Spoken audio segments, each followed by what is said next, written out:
Good evening, guys. Tonight I have a bonus show for you. We are discussing family conflict when taking care of elderly parents, siblings, family members. So here you go with a narrative essay presentation I made for you. Please enjoy.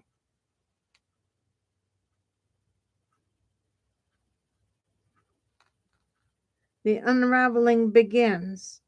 Quietly, a bill on the kitchen counter, a voicemail from a doctor, a sibling's voice tightening on the phone. Aging has a way of pulling families back into rooms they grew up in, reconnecting old loyalties and old wounds. And when money enters the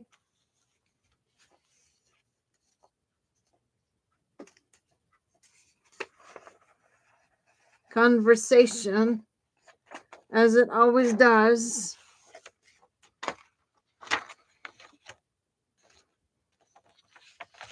it becomes the sharp edge that reveals what each sibling fears most: losing a parent, losing control, or losing the version of the family they thought they still had.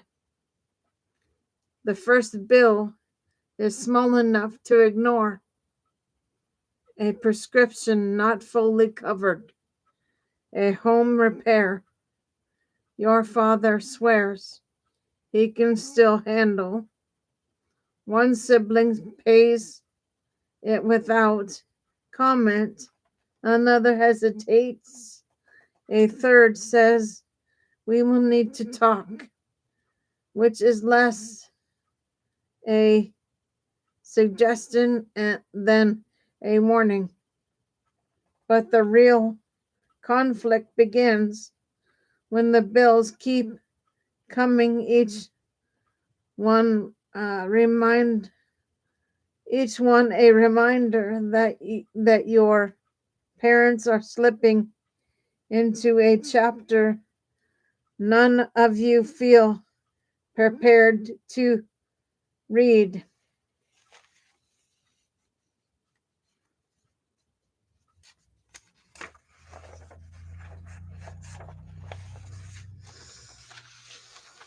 In families, money is never neutral. It carries the sediment of childhood. Who stayed close? Who left early? Who was the responsible one? Who was the favorite? It carries the weight of unspoken apologies and unacknowledged sacrifices. When siblings disagree about finances, they are rarely arguing about dollars. They are arguing about history. Fairness isn't a number. Most families begin with the simple idea: we'll split things evenly. But evenness rarely feels fair. One sibling lives nearby and absorbs the daily grind: doctor's visits, medication management, the slow erosion of a parent's independence. Another sends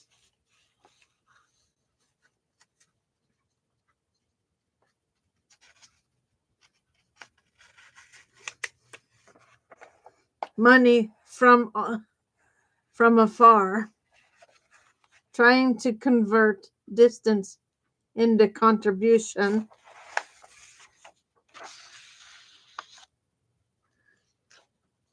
A third is struggling themselves, barely able to keep their own life upright. Fairness becomes a moving target, shaped not by math but by memory. This is where families often fracture, not because they don't care, but because they don't know how to talk about the fact that caring costs something time, money, identity, and sometimes the illusion that your parents will always be who they once were. The conversation everybody avoids.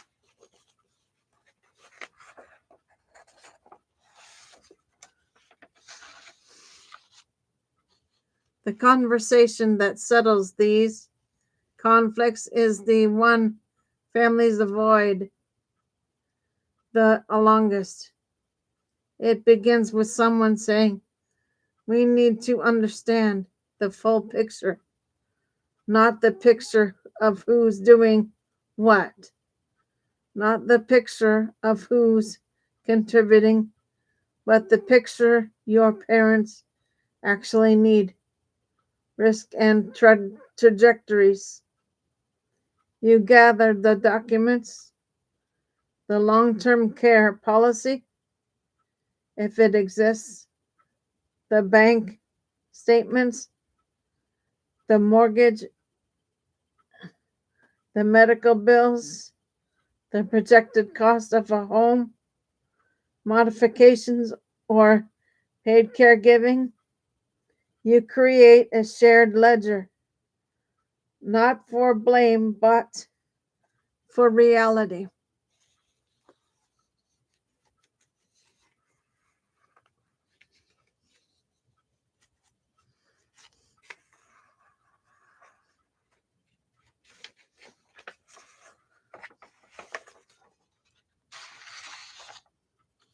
And reality has a way of clarifying what love alone cannot solve.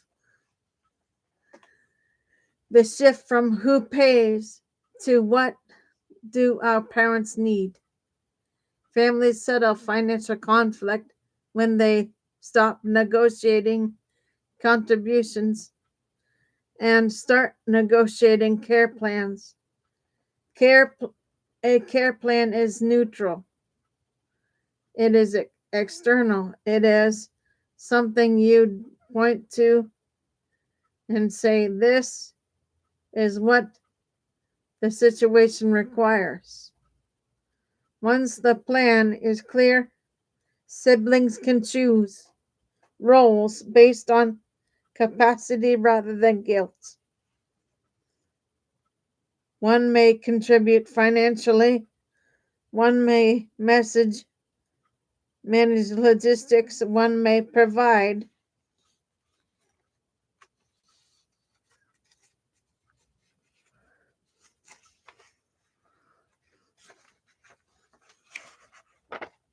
Hands-on care. One may take on legal or administrative tasks. This division is rarely symmetrical, but it can be equitable. And equity, not quality, is what brings peace.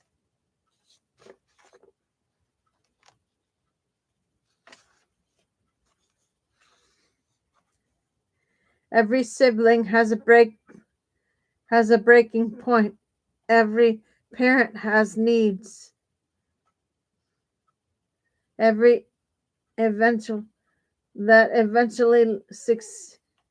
exceeds what adult children can provide. Every family must confront the truth that love does not eliminate frailty, and devotion does not erase financial reality. The moment of settlement often comes when someone finally says, "We cannot fix everything, but we can decide how to face it, how to face this together."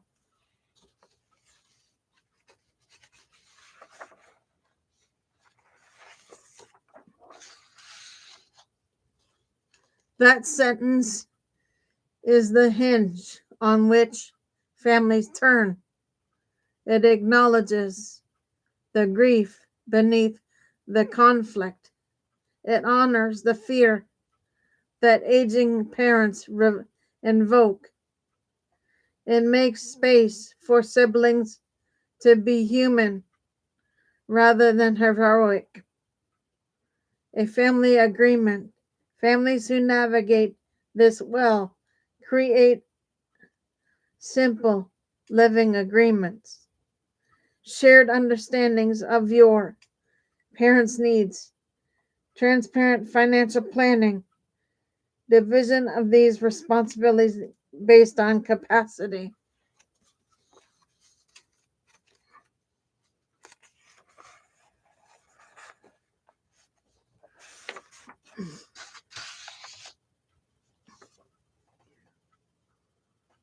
Regular reassessment is as conditions change, assuming good inheritance or assuming good intent, even when tensions rise. This agreement doesn't erase conflict, but it prevents conflict from becoming the story. The story becomes something else, a family choosing to face the hardest chapter of their parents' lives within clarity, compassion, and willingness to name what hurts. The quiet resolution. In the end, settling financial disagreements about aging parents is not about money. It's about rewriting the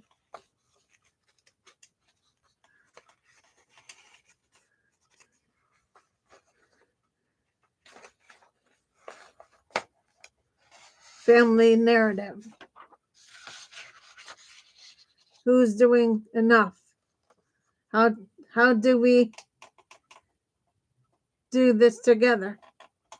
It's about recognizing that caregiving is not a debt to be repaid, but a responsibility to be shared.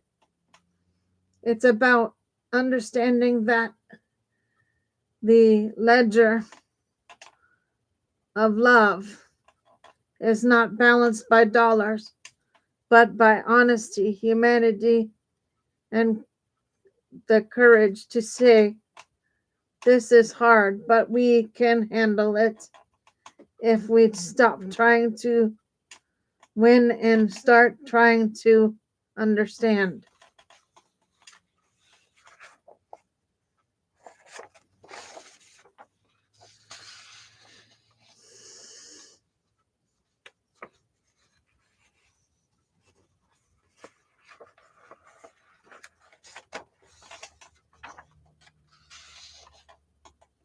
The first sign of trouble is really dramatic.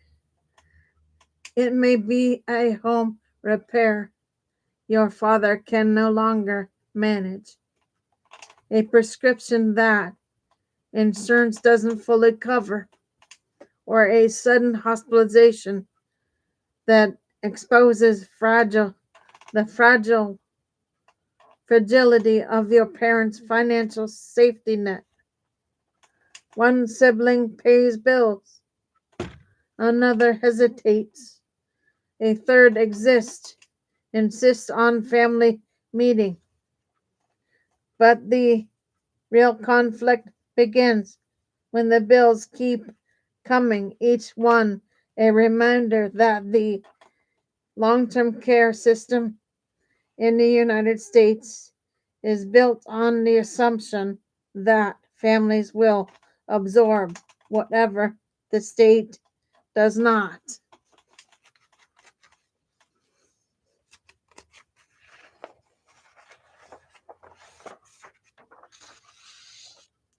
Siblings conflict over caregiving is often of personality, fairness, or unresolved childhood dramatics. But in reality, it's a predictable outcome of structural gaps in long-term care financing, workforce availability, and absence of coordinated supports for family caregivers. When families are focused to improvise care plans in a fragmented system, disagreement becomes not an anomaly, but inevitability. The structure roots of fairness. Most families begin with a simple idea. We'll split things evenly, but evenness rarely feels fair.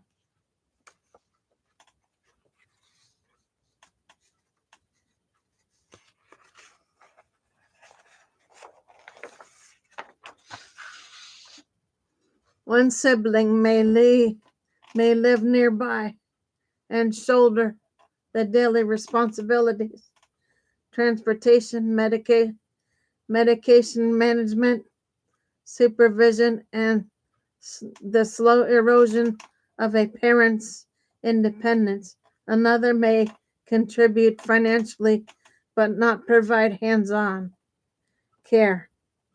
A third may be struggling economically and unable to contribute at all. These differences are not moral failings, they are reflections of broader societal economic realities, geographic mobility, wage stagnation, caregiving workforce shortages, and the uneven distribution of wealth across generations. In a system where long-term care is financed primarily through personal savings, family labor, and Medicaid eligibility thresholds, fairness becomes a moving target shaped by structural inequity rather than personal choice.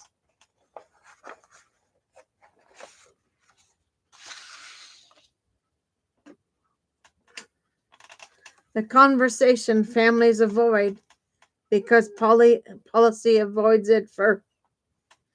The conversation that settles these conflicts is one families avoid the longest: a clear assessment of needs, risks, and financial exposure. This avoidance is not denial. It is a rational response to a system that offers little guidance. Families must navigate long-term care insurance policies that are expensive, limited, or non-existent.